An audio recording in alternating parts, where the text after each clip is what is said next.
जय जय श्रीराम। आजच्या या प्रचार सभेमध्ये मंचावर उपस्थित असलेले आपले पालकमंत्री आकाश फुंडकरजी, सन्माननीय खासदार अनुप धोत्रेजी, सन्माननीय आपले लोकप्रिय आमदार प्रकाश भाऊ भारसाकळेजी, रणधीर भाऊ सावरकरजी, वसंत खंडेलवालजी, आमदार संजय कुटेजी, बळीराम शिरस्करजी, अनिलदादा गावंडेजी, संतोष शिवरकरजी, विजय अग्रवालजी, अमित कावरेजी, या ठिकाणी आपल्या हिवरखेडच्या नगराध्यक्ष पदाच्या उमेदवार सुलभाताई दुतोंडे, आकोटच्या सौ मायाताई धुळे, तेल्हाऱ्याच्या वैशालीताई पालीवाल, या ठिकाणी मंचावर उपस्थित मंगेश दुतोंडे, माधव मानकर, गोपाळ मोहोड, गिरीश जोशी, गणेश रोठे, डॉक्टर संजय शर्मा, श्री हरीश हावरी, त्याचप्रमाणे श्री रमेश दुतोंडे, किरण शेनानी, मंचावरील सर्व मान्यवर आणि या ठिकाणी मोठ्या संख्येने उपस्थित असलेल्या आमच्या सगळ्या लाडक्या बहिणी आणि तेवढ्याच लाडक्या भावांनो, आजचा दिवस हा एका वेगळ्या अर्थानं अत्यंत महत्त्वाचा दिवस आहे। याचं कारण आपल्याला कल्पना आहे की मागच्या काळामध्ये अयोध्येमध्ये प्रभू श्रीरामांचं मंदिर झालं पाहिजे याचं एक मोठं आंदोलन झालं आणि देशाचे प्रधानमंत्री माननीय मोदीजींच्या नेतृत्वात अयोध्येला मंदिराचं निर्माण झालं आणि त्या ठिकाणी श्री रामललांच्या विग्रहाची मूर्तीची प्रतिष्ठापना झाली। पण त्यावेळी जरी ती प्रतिष्ठापना झाली होती तरी देखील कळसाचं काम बाकी होतं। आपल्याकडे मंदिर पूर्ण झालं कधी समजतात, ज्यावेळी कळसाचं काम पूर्ण होतं, आणि कळसाचं काम पूर्ण झालं हे कधी समजतात, ज्यावेळी त्या ठिकाणी भगवी धर्मध्वजा फडकते। आणि आजच देशाचे प्रधानमंत्री माननीय मोदीजींनी अयोध्येमध्ये राम मंदिरावर त्या ठिकाणी धर्मध्वजा ही फडकावली आहे। अयोध्येच्या मंदिरावर तर भगवा फडकला, आता हिवरखेडच्या नगरपालिकेवरही भगवा फडकवायचा आहे। हिवरखेड, आकोट आणि तेल्हारा तिन्ही नगरपालिकांवर आपल्याला 2 तारखेला भगवाच फडकवायचा आहे। बंधू भगिनींनो, खरं म्हणजे सातपुड्याच्या पायथ्याशी असलेल्या या हिवरखेडमध्ये आल्यानंतर मला अतिशय आनंद होतोय। आणि प्रकाश भाऊंनी सांगितलं, हिवरखेडला येणारे तुम्ही पहिलेच मुख्यमंत्री आहात, त्यामुळे मी आपल्या सर्वांना या ठिकाणी रामराम करतो।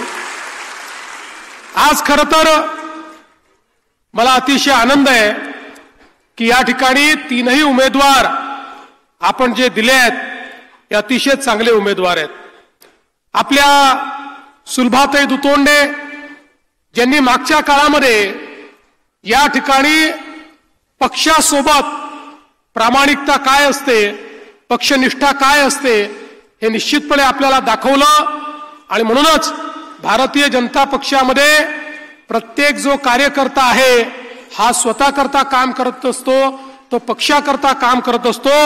आज आपले नगराध्यक्ष असतील किंवा आपले सगळे उमेदवार असतील, या सगळ्या उमेदवारांना आपण उमेदवारी दिली आहे कारण आपल्याला पारदर्शी प्रामाणिकतेनं आपल्या नगरपालिकेचा कारभार हा या ठिकाणी चालवायचा आहे।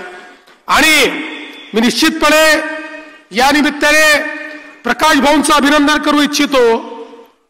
खरं तर सातत्याने हिवरखेडची जी काही ग्रामपंचायत आहे तिला नगर परिषदेमध्ये परिवर्तित करा अशा प्रकारची मागणी होती। मध्यंतरीच्या काळामध्ये 2021 साली तिला नगर पंचायतीत परिवर्तित करण्याचा निर्णय झाला। पण हिवरखेड वासियांना तो मंजूर नव्हता. त्यामुळे प्रकाश भाऊंनी सांगितलं आम्हाला चालणार नाही. ते माझ्याकडे आले, माझ्यासमोर कागद ठेवला, म्हणाले आत्ताच्या आत्ता स्थगिती द्या, आम्हाला नगरपंचायत नको, आम्हाला थेट नगर परिषद या ठिकाणी हवी. तात्काळ आपण स्थगिती दिली आणि ही एकमेव घटना अशी आहे गेल्या 5-10 वर्षातली की ग्रामपंचायतीतनं थेट नगर परिषद आपण तुमची तयार करून टाकली आणि आता या ठिकाणी त्याची निवडणूक लागलेली आहे. त्यामुळे खऱ्या अर्थानं आता पहिल्या निवडणुकीत भाजपचाच झेंडा हा नगर परिषदेवर लागला पाहिजे. ही आता तुमची जबाबदारी आहे. तुमचं म्हणणं मी ऐकलेलं आहे, आता माझं म्हणणं ऐकण्याची जबाबदारी ही तुमची आहे. खरं म्हणजे हिवरखेड असो, तेल्हारा असो की अकोट असो, तेल्हारा तर आपलं भारतीय जनता पक्षाचं खूप जुनं काम आहे. तेल्हारा असेल किंवा अकोट असेल हे मध्यवर्ती ठिकाण आहे आणि म्हणून या ठिकाणी ही जी सभा आहे ही तिन्ही नगरपालिकांची मिळून एकत्रित सभा आपण घेतलेली आहे आणि मला विश्वास आहे की या सभेतनं तिन्ही नगरपालिकांमध्ये आता पुढच्या काळामध्ये निश्चितपणे आपला झेंडा लागेल. बंधू भगिनींनो, या निवडणुकीमध्ये मी कोणावर टीका करण्याकरता आलो नाही, मी कोणाला नावं ठेवण्याकरता आलो नाही. मी केवळ हे सांगण्याकरता आलो आहे की माननीय मोदीजींच्या नेतृत्वात आमच्याकडे शहर विकासाची योजना आहे, नियोजन आहे, ब्ल्यूप्रिंट आहे. जर या शहरांमध्ये भारतीय जनता पक्षाची सत्ता आली तर या शहराचा चेहरा मोहरा बदलण्याची ताकद ही आमच्याकडे आहे आणि म्हणून एक सकारात्मक मत मागण्याकरता मी या ठिकाणी आलेलो आहे. आज आपण बघा, वर्षानुवर्ष या देशामध्ये शहरीकरणाला अभिशाप समजलं जायचं.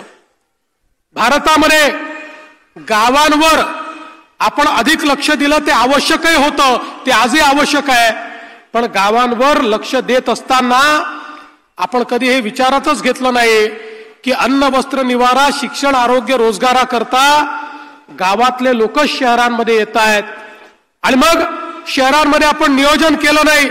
शहरं वाढली पण झोपडपट्टी तयार झाली, पिण्याच्या पाण्याच्या समस्या तयार झाल्या, शहरं बकाल झाली, घनकचरा असेल, सांडपाणी असेल, गटारी असेल, या सगळ्या गोष्टी शहरांमध्ये त्या ठिकाणी त्याच्या अभावामुळे शहरातलं जे जीवन आहे ते बकाल जीवन झालेलं आपल्याला पाहायला मिळालं. पहिल्यांदा या देशाच्या इतिहासामध्ये मोदीजींसारखे प्रधानमंत्री आपल्याला मिळाले.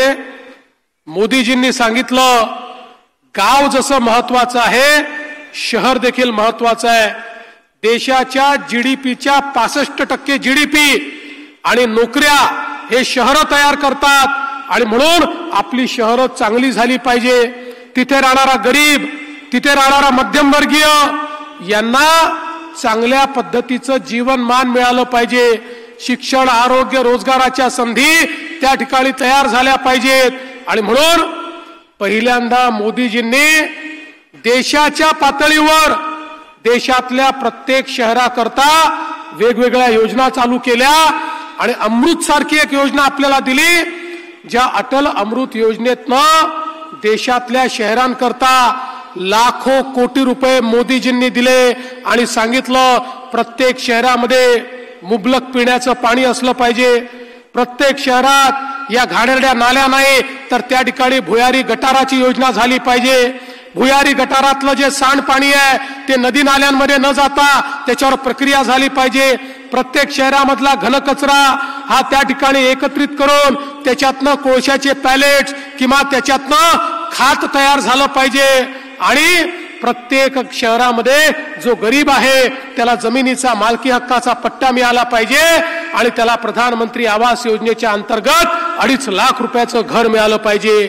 मोदीजींनी सांगितलं की प्रत्येक शहरामध्ये आयुष्यमान आरोग्य योजनेच्या माध्यमातून त्या ठिकाणी दवाखाना तयार झाला पाहिजे आणि प्रत्येकाला त्या ठिकाणी मोफत उपचार मिळाला पाहिजे. आमच्या शहरातल्या शाळा या डिजिटल शाळा झाल्या पाहिजेत, आमच्या अंगणवाड्या या डिजिटल अंगणवाड्या झाल्या पाहिजेत. एक प्रकारे लोकांचं जीवनमान हे बदललं पाहिजे. आणि म्हणून महाराष्ट्रामध्ये देखील आपण मिशन हातामध्ये घेतलं. महाराष्ट्र असं शहर, असा राज्य आहे, आपल्या महाराष्ट्रामध्ये 6.5 कोटी लोक हे 40,000 गावांमध्ये राहतात आणि तेवढेच 6.5 कोटी लोक 400 शहरांमध्ये राहतात. या 400 शहरांचं जर आपण त्या ठिकाणी रूप बदललं, त्यांचं चित्र बदललं, त्या ठिकाणी आपण लोकांना सुखसोयी दिल्या, तर अर्ध महाराष्ट्र हा त्या सुखसोयींमुळे सुखासीन होऊ शकतो, त्यांच्या जीवनात परिवर्तन येऊ शकतं. आणि म्हणून आम्ही या नगरपालिकेच्या निवडणुकांकडे केवळ या ठिकाणी भाजपचा झेंडा लागला पाहिजे या दृष्टीने बघत नाही, तर हा जो एक ब्ल्यू प्लॅन, आम्ही ब्ल्यू प्रिंट या ठिकाणी तयार केली आहे की ज्या माध्यमातून हे सगळं शहरी जीवनमान आपल्याला बदलायचं आहे, लोकांना त्या ठिकाणी ईज ऑफ लिव्हिंग आपल्याला द्यायचं आहे, त्या दृष्टीनं खऱ्या अर्थानं या निवडणुकीमध्ये आपण उतरलेलो आहोत. आणि म्हणून आज आपण बघा, आपल्या राज्यामध्ये आपण जे जे सांगितलं ते ते त्या ठिकाणी केलं. आज मला सांगताना आनंद वाटतो, परवाच आपण निवडून यायला 1 वर्ष पूर्ण झालं. सरकार तर 5 तारखेला बनवलं पुढच्या महिन्याच्या, पण 23 नोव्हेंबरला एक दणदणीत विजय आपल्याला मिळाला. आणि या दणदणीत विजय मिळाल्यानंतर काही लोक म्हणायचे निवडणुकीच्या आधी यांनी जे जे घोषित केलं होतं, सुरू केलं होतं, आता हे सगळं बंद करून टाकतील, यांना 2/3 या ठिकाणी बहुमत मिळालेलं आहे. काही लोक सांगायचे आता लाडकी बहिणीची योजना बंद होणार. 1 वर्ष झालं ही योजना आम्ही सुरूच ठेवली, ती बंद केली नाही. आणि माझ्या बहिणींना सांगतो, जोपर्यंत तुमचा देवाभाऊ मुख्यमंत्री आहे ही योजना कधीच बंद होणार नाही, बहिणींची योजना सुरूच राहील. आपल्या शेतकऱ्यांना आपण मोफत वीज देण्याचा निर्णय घेतला, तो निर्णय देखील आपला सुरूच आहे, तो निर्णय आपण बंद केला नाही. आणि त्यासोबत सोलरच्या माध्यमातून 24 तास वीज देण्याचा निर्णय घेतला. त्याच्यामध्ये आमच्या प्रकाश भाऊचा मतदारसंघ खूप पुढे आहे, या ठिकाणी खूप मोठ्या प्रमाणात त्याचं काम चाललेलं आहे, 500 कोटी रुपयाचं काम चाललेलं आहे. आणि येत्या काळामध्ये आमच्या शेतकऱ्याला 24 तास त्या ठिकाणी मोफत वीज ही निश्चितपणे मिळणार आहे. आज खरं म्हणजे वाण धरणाच्या माध्यमातून आपण मोठ्या प्रमाणात या भागामध्ये सिंचनाकरता निधी दिला, अनेक धरणांची कामं पूर्ण केली, अनेक धरणांची कामं चाललेली आहेत. पण सातत्याने हिवरखेड, तेलारा आणि आकोटच्या हक्काच्या पाण्याचा मुद्दा प्रकाश भाऊ मांडत असतात. प्रकाश भाऊ काळजी करू नका, तुमच्या हक्काचं पाणी दुसऱ्याला घेऊ देणार नाही, हे तुम्हाला या निमित्ताने निश्चितपणे सांगतो. आज आपण एकीकडे पोपटखेड टप्पा 2 ची क्षमता वाढवण्याकरता 113 कोटी रुपये दिले, शेतापूर लघु पाटबंधारेला 72 कोटी रुपये दिले, पूर्णा दारेडला 66 कोटी रुपये आपण या ठिकाणी दिले. आणि ज्या गावांचं पुनर्वसन झालं त्यांच्याकरता देखील मोठ्या प्रमाणात आपण निधी उपलब्ध करून दिला. रंभापूर ते हिवरखेड ते वरखेड हा हॅममध्ये 260 कोटी रुपयाचा जो रस्ता आहे, त्या रस्त्याला आपण त्या ठिकाणी मान्यता दिली. या रस्त्यामुळे खऱ्या अर्थानं या ठिकाणी पर्यटनाला आणि व्याघ्र पर्यटनाला मोठ्या प्रमाणात चालना मिळणार आहे आणि शेतीपूरक उद्योगाला देखील खूप मोठ्या प्रमाणात चालना मिळणार आहे. आमचे नेते संजय भाऊ धोत्रे यांनी प्रचंड परिश्रम करून आकोट खांडवा रेल्वे लाईन मंजूर करून घेतली, ही पण आपल्या हिवरखेडमधनं त्या ठिकाणी जाते. पुढच्या काळामध्ये या रेल्वे लाईनमुळे उत्तर आणि दक्षिण भारताचं अंतर 3 तासांनी कमी होणार आहे आणि त्यामुळे आपल्याहीकडे उद्योग असेल, व्यापार असेल आणि त्यासोबत शेतमालाकरता बाजारपेठ असेल, एक मोठा फायदा आपल्या या सगळ्या परिसराला या माध्यमातून देखील होणार आहे. आणि म्हणूनच आज आपल्याला मोठ्या प्रमाणात हे परिवर्तन घडवायचं आहे. या सगळ्या गावांमध्ये आज आपण इतक्या मोठ्या प्रमाणात पिण्याच्या पाण्याच्या योजना केलेल्या आहेत. 300 कोटी रुपये पिण्याच्या पाण्याच्या योजनांकरता आपण दिले आहेत आणि त्यासोबत आपले प्रधानमंत्री माननीय मोदीजींनी आमच्या आदिवासी समाजाकरता देखील धरती आबासारखी योजना दिली, ज्या योजनेतनं एकेका गावामध्ये पाड्यामध्ये आमच्या आदिवासी समाजाच्या जीवनमानामध्ये देखील एक मोठं परिवर्तन होताना आपल्याला पाहायला दिसतंय. बंधू भगिनींनो, आपल्याला खूप काम करायचं आहे, आपल्याला खूप विकास करायचा आहे. आता तर ही सुरुवात झालेली आहे, पण या विकासामध्ये जसं केंद्र सरकार आपलं आहे, जसं राज्य सरकार आपलं आहे, तसंच नगरपालिकेचं सरकार देखील आपलंच असलं पाहिजे. आम्ही जर त्या ठिकाणी निधी दिला आणि पारदर्शी प्रामाणिकतेनं काम करणारे लोक नसले तर त्या निधीचं काय होईल हे सांगता येत नाही. आमच्या नगराध्यक्ष पहिले तर चूकच करणार नाही, पण नगराध्यक्षाने चूक केली तर त्यांचा कान धरण्याकरता ही सगळी नेते मंडळी आहे, त्यांना समजवण्याकरता मी देखील आहे. पण दुसरं कोणी जर त्या ठिकाणी निवडून आलं तर 5 वर्ष आपल्या पैशाचं काय होईल हे कोणीच या ठिकाणी सांगू शकत नाही. आणि म्हणून या परिवर्तनाच्या सगळ्या आपल्या क्रांतिकारी निर्णयांमध्ये या तीनही ज्या नगरपालिका आहेत, हिवरखेड असेल, तेलारा असेल, आकोट असेल, या तीनही ठिकाणी भारतीय जनता पक्षाचा नगराध्यक्ष आणि पूर्ण सत्ता ही भारतीय जनता पक्षाला द्या. मी तुम्हाला एवढीच विनंती करण्याकरता आलो आहे. 2 तारखेला कमळाची चिंता तुम्ही करा आणि त्यानंतर 5 वर्ष तुमची चिंता ही आमच्यावर सोडा, तुमची चिंता आम्ही करू, एवढाच विश्वास तुम्हाला देतो आणि माझं बोलणं संपवतो. धन्यवाद. जय हिंद.